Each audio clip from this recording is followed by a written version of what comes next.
Hallo und herzlich willkommen zu diesem Video. Herzlich willkommen auf unserem Uptrend-Kanal. Mein Name ist Daniel und heute liefern wir dir das versprochene Interview mit den Foundern von Nexus. Und ja, falls du dich jetzt an der Stelle vielleicht fragst, was ist denn jetzt Nexus schon wieder gewesen?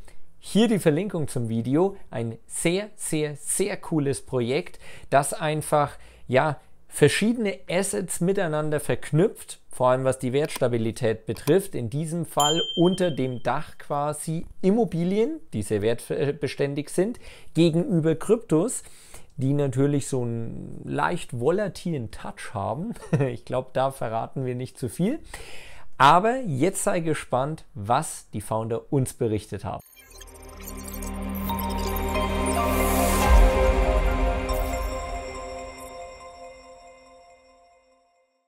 Hallo und herzlich willkommen zu einem neuen Video, einem neuen Interview. Und ich habe mir hier drei sehr, sehr coole Kerle eingeladen. Also sie werden gleich selber erzählen, was sie machen. Gleich vorweg, ich sage die Frage auf Deutsch, dann auf Englisch. Das Interview wird auf Englisch sein, aber ich denke mal, das wird für den einen oder anderen okay sein. Und daher starten wir mal direkt rein. Hello guys, thank you for your time. And I will start. Could you give us, our community, some more information about you, about your background? What did you do in the past? Yes. Okay, so I'll start. So my name is Mohammed Khashoggi. I'm currently the co-founder and CEO of Nexus. In terms of background, I started my hedge fund when I was still in university, in the last semester, actually. I think maybe I was one of the youngest hedge fund founders in Dubai. Did that for 2.5 years and then basically sold the company and started Nexus. Why did I sell it? Well, the reason was simple. The hedge fund business, even though like a lot of people can make a lot of money, but I wasn't finding it interesting. It was boring at one point that I'm just doing the same thing. There's not really challenges. And I thought to myself, there should be something more to this. So I deviated a little bit into crypto, dabbled with it, even though I come from like traditional finance, where basically crypto is a huge taboo. And a lot of people in traditional finance don't believe in crypto. And I was actually amongst them, for a while until a friend of mine, which is Nadeem, he told me about it. He's like, you gotta check this out. Like, this is pretty interesting. Of course, me being me, I fought it as long as I can until the trend caught up and I was like, okay, let's give that a go. Let's check it out. 10 days later, I was like, okay, damn, this is really big. And this is something that I would like to do. And all right, where can we contribute to that industry? Like, what is missing here? And this is kind of how Nexus was born. This is kind of me in like 2.5 minutes. And I was just shifted to Vasily. You can go ahead and talk a little bit about yourself. Try not to brag. Yeah. Yeah. First of all, thanks for having us here on your channel. I'm Vasily. I'm in the crypto space for almost 7 years now. I would say the last 5 to 6 years more professional than in the very beginning, but yeah. Learned a lot in the last years. I'm also a co-founder and head of tokenization and crypto research at Project Nexus. So there's not really much to say about me. I was studying when I discovered the crypto space. I would say rather late, but now still people think, okay, it's still early, and I would also say it's still early. So I was early enough, I would say. I stopped my studies after discovering that and committed 100% of my time and my knowledge to it to learn everything about it. And yeah, that I would say brought me to a point where I can say I want to do this professionally by doing my own thing, also build up my own community in the past years, like thousands of people already, which I would say one hand washes the other, so we all help each other. And yeah, that's, I would say, everything I can say about me right now. A little bit about me. I'm Nadeem, co-founder and CEO of Project Nexus. A little bit of background on myself. I'm actually 24 years old. I graduated high school. I was like 16, graduated in college 19, which is usually the time where people enroll to university. While I was in university, I was actually working in finance, which is my major in college, in my dad's private business. And then I felt like I'm being like a toddler of the company. Everybody's treating me like the little baby and the son of the owner. So I decided to take a more strict job, and I worked as an internal auditor and a risk advisor in one of the top 10 companies, auditing companies. It's called Productivity Global. I worked there for about 2 years almost, doing internal auditing in things like financial regulation and cybersecurity, not the development side, but more of the how to do things better in the form of processes and procedures. While doing that, I was exploring blockchain technology because it was quite interesting and it was the new big thing that is happening around. So that was about 5 years ago or 5.5 years ago. That's when I started exploring blockchain. And then a year and a half later, I quit my job completely and I took all my savings and put it in crypto. And in the first 2 months, I lost most of it. About 80% of it was completely lost because I was trying to trade a very volatile asset that I never dealt with before. And then I took it as a mission that I'm going to learn how to do this in the coming years. And now I can say confidently, well, I think all of them could say that I'm much better at doing this. It's been 5 years now. And from there, that's where my kind of blockchain / crypto journey started.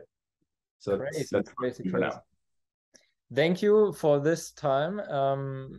Huge knowledge, totally crazy. But I love this. So you can see, also für die Community mal kurz, das ist das Coole.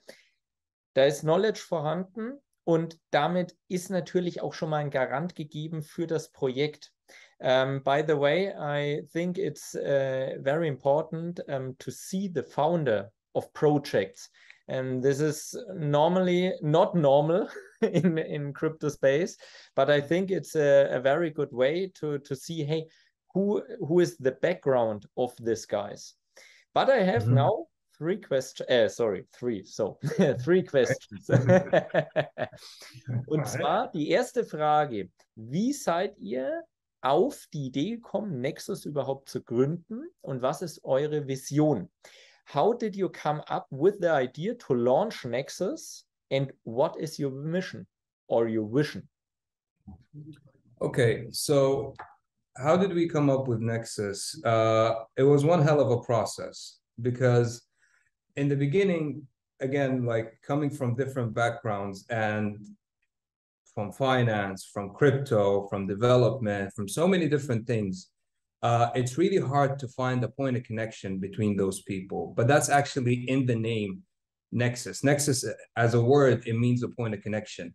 And to me, I think Nexus in the beginning is a point of connection between people, between different industries, and not just different assets as you see in the app. So this is kind of was the starting point. It's like, how do you bring so many different people into one thing, okay, which is different, but find similarities? So this is what I call the soul Nexus. Now, how did we come up with the entire idea? Well, at first, since I come from traditional finance, there's a lot of problems in traditional finance. Well, you name it, like barriers to entry, a market like real estate, not a lot of people being able to get into, high credit card interest rate, long processes for like borrowing, the lending. If you wanna, for example, have a savings account, the interest rates are disgusting. All of these different problems that are there in the industry. And then I didn't know that if there was a solution when I was like in traditional finance, but then I took a look at crypto and I was actually fascinated by that crypto can actually fix all of these problems, or blockchain, let's specifically, can fix all of these problems in an elegant manner. And that was interesting. So, okay, we got problems and here are the solutions. The solutions are not very straightforward, as you may know. So we thought to ourselves, okay, now let's actually have different assets, okay, rather than them being disconnected from each other. So if you take a look at the stocks, okay, crypto or real estate, they're often disconnected from each other. They are their own thing, their own platform. You got stocks, you got Robinhood or crypto Binance or real estate, another platform, but you never saw them in the same, under the same roof, you know? So we thought to ourselves, okay, what if we build bridges between these different assets? What will happen? And then we figure out magic can happen. What I mean by that is, once you have all these three different assets under one platform, that means that you don't have to shift money around back and forth. If I made money on, for example, my Bitcoin investment, and then I want to put it into my real estate investment, I need to transfer it to my bank account 3-4 working days, send it back to the real estate 3-4 working days. I lost an opportunity there. But once you have it all under the same roof, then you can like ship things around really easily. And then we go a bit deeper. Okay, what about loans? Okay, what now? One of the biggest problems with crypto loans is that the underlying asset, the crypto itself, is a very volatile security. But when you actually give people the opportunity to change that collateral, use stocks which are less volatile than crypto, and use real estate that is not really volatile at all as a security, then you allow people to take loans really quickly and for 60% less interest rate than any bank will ever give you. But the assets itself, you don't have the fear of, oh, like my asset can be liquidated because of whatever news came out. So we fixed that problem. And then we thought, okay, let's take a little bit deeper. Credit cards are a huge issue for everybody. You know, the interest rate, you go to the bank, you ask for a specific interest rate, or they give you a specific interest rate.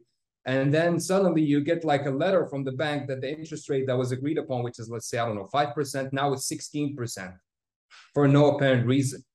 So we thought to ourselves, well, okay, how do we change that? Okay, we took a look at the crypto cards.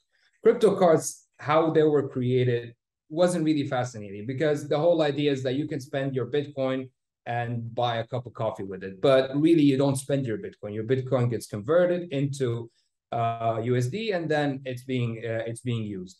But we thought to ourselves, okay, since we can actually allow people to borrow, and as little as $50, and hence credit cards are technically microloans, and when you borrow with $50, that's also a microloan. Your crypto card, which is a debit card, and actually turn on demand into a credit card whenever you want to. What I mean by that, you have assets, you don't need to sell them, okay, for a quick cash injection to pay for dinner or for a cup of coffee. You have these assets, just use them, give them more leg, okay? And use those assets to pay for whatever that you want to pay for really quickly. I have whatever, Apple stocks, Bitcoin, and an apartment in London. I use what I need, $100 right now.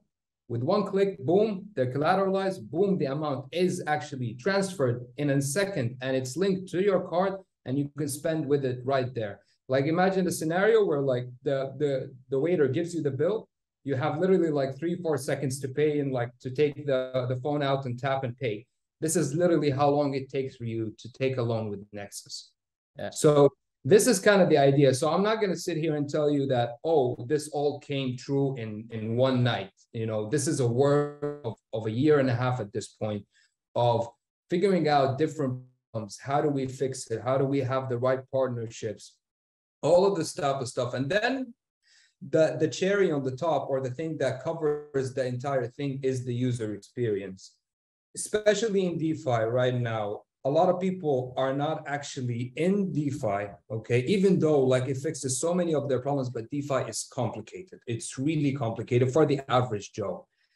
And we thought to ourselves, it doesn't really need to be complicated. We simplify it. We create a user experience and a design that just simplifies everything in DeFi. You want to borrow, one click. You want to buy, another click. You don't have to worry about, I need to create an account, and then I have to create a wallet and link that wallet to that account, and then I need to do this, and none of that is done. All of that is done for you in the background.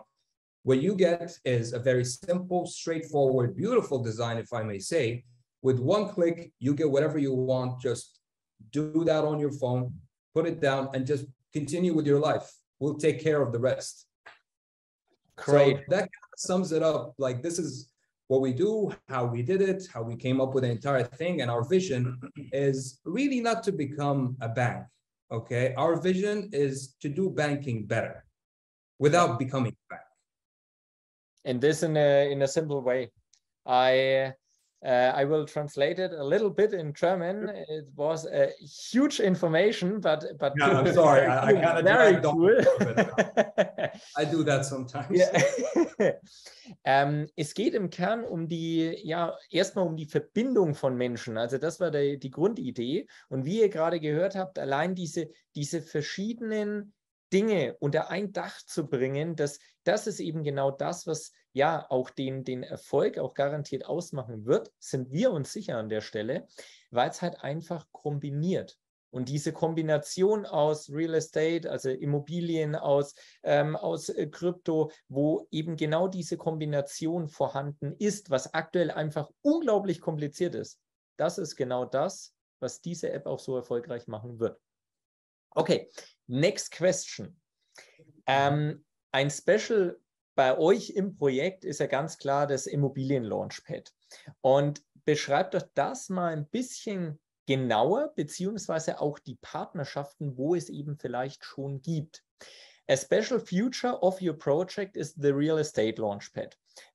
What exactly do you mean by this, and what partnerships do you have in this area? Awesome. I'll leave that to Vasil. Yeah, I think that's a question for me. So to begin with, I think what is a launchpad in general, since we are in the crypto space, I think there's not too much to explain. You stake a number of tokens and get early access, and of course, more important, cheaper access to some tokens that launch on these launchpads. So what is a real estate launchpad?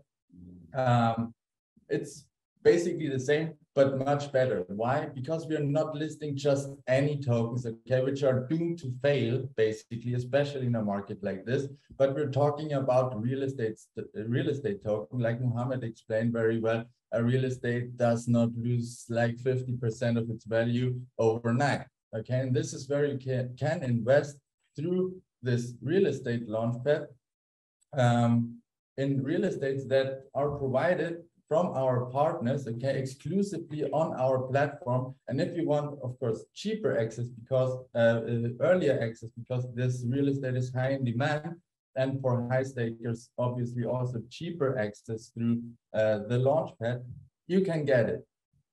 Okay, you have the Nexus token, you can hold it and stake it on our platform and get just cheaper and earlier access to this real estate, which are provided, like I said, by our partners.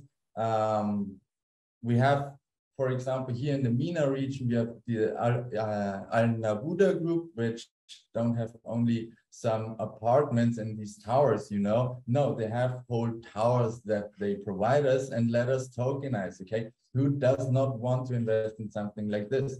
In Germany, for example, we are currently doing a test drive with a company called ST77. It's a very well-known real estate developer in Germany. Alone, they have a real estate portfolio of 900 million euros, which they provide to us to tokenize.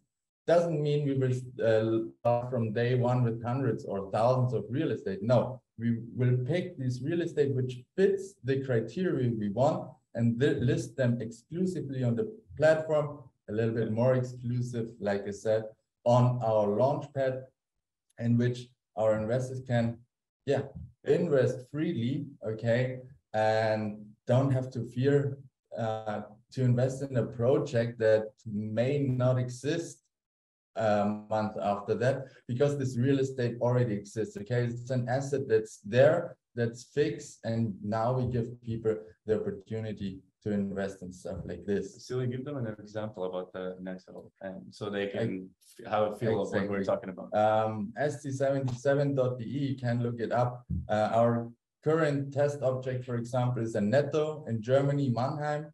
They have like big supermarket chains, okay, hospitals, senior homes, hotels, holiday homes, like assets, which even if you had the money to invest in stuff like this, you would not have direct access to stuff like that. Okay? And this real estate, we call them the blue chips of real estate, is provided to us and will be available exclusively on our platform. Nice, nice, very nice. I will translate, but very interesting. Also at this time, when it's not like completely finished, and there is also something big still here. Very, very cool.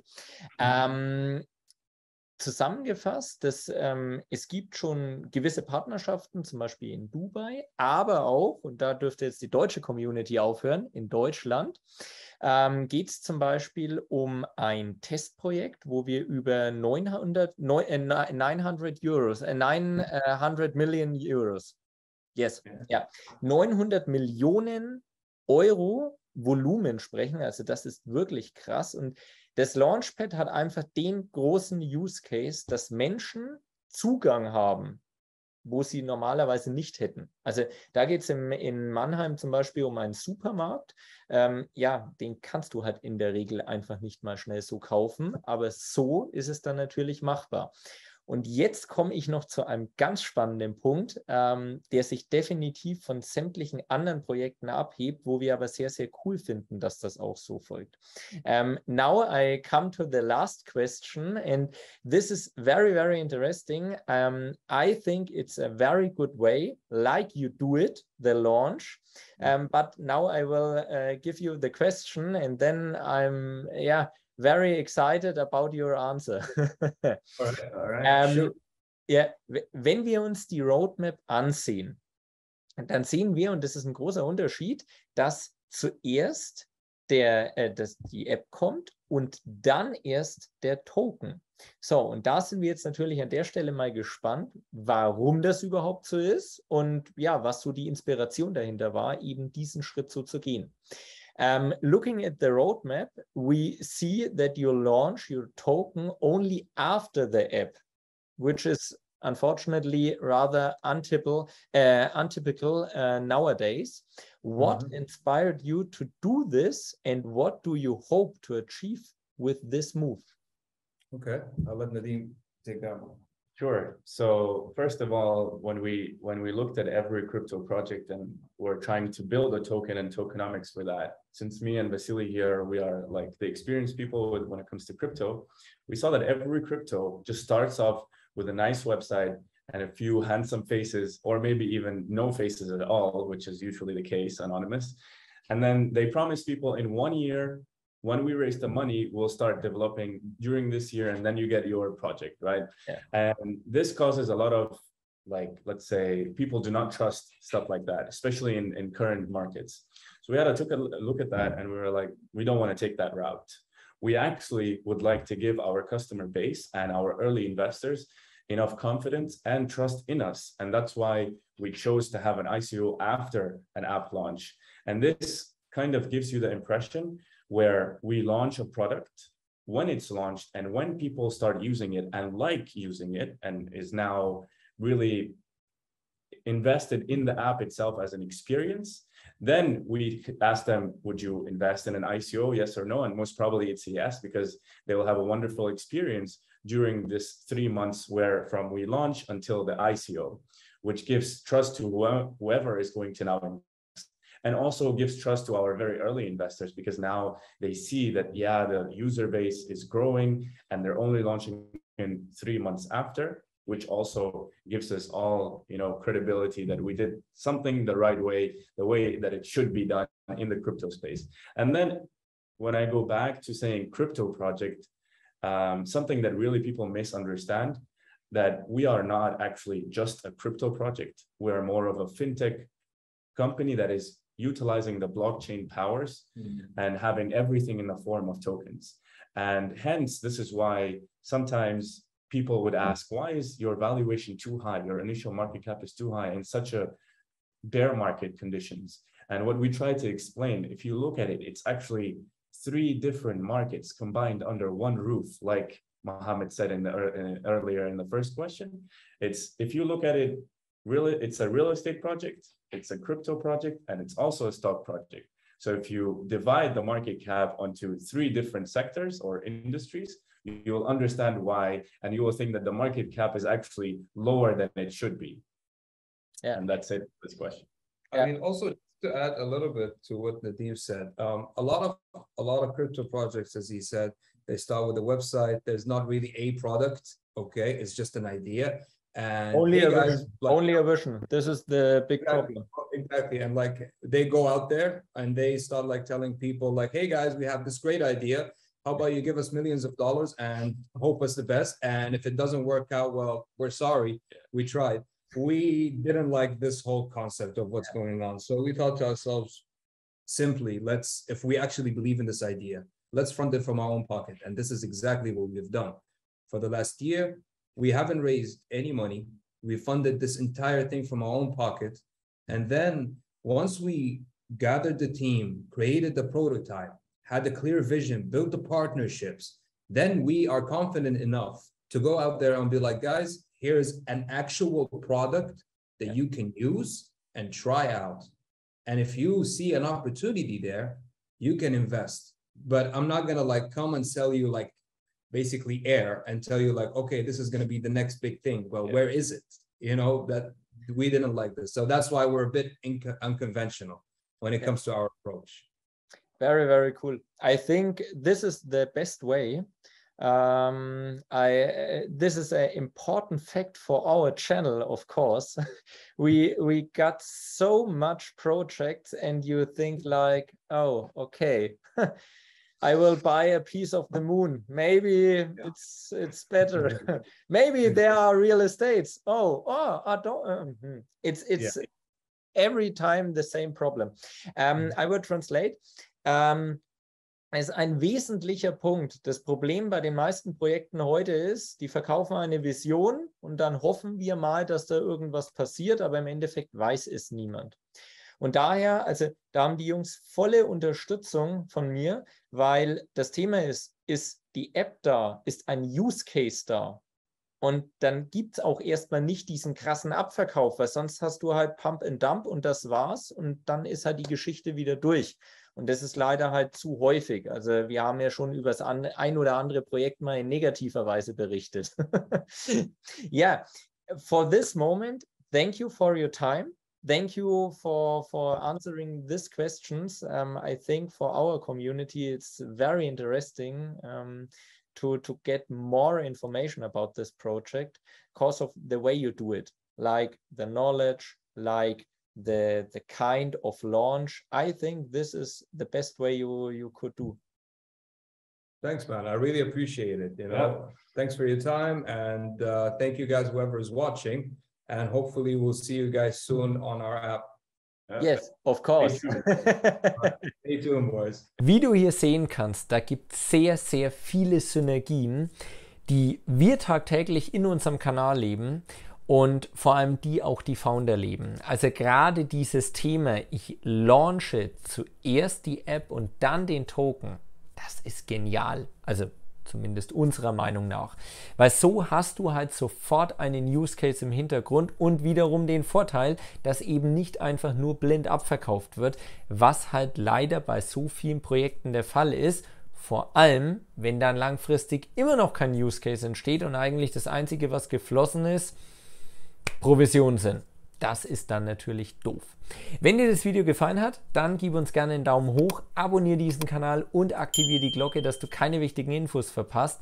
Und falls du dir noch die Frage stellst aus der rechtlichen Sicht, ja, wie ist denn das jetzt eigentlich, wenn ich Provisionen verdiene, brauche ich da Gewerbe und so weiter und so fort. Wir haben einen Experten in der Hand, Sebastian Bing. Er ist Buchhalter seit knapp 30 Jahren und kann dir dazu Rede und Antwort stellen. Schau da einfach mal unten in die Description, da ist der Link, da kannst du dir einfach ein kostenfreies, unverbindliches Gespräch buchen und auch schauen, dass du da auf der richtigen Seite bist. Sonst, wir sehen uns im nächsten Video. Bis dahin alles Gute. Ciao.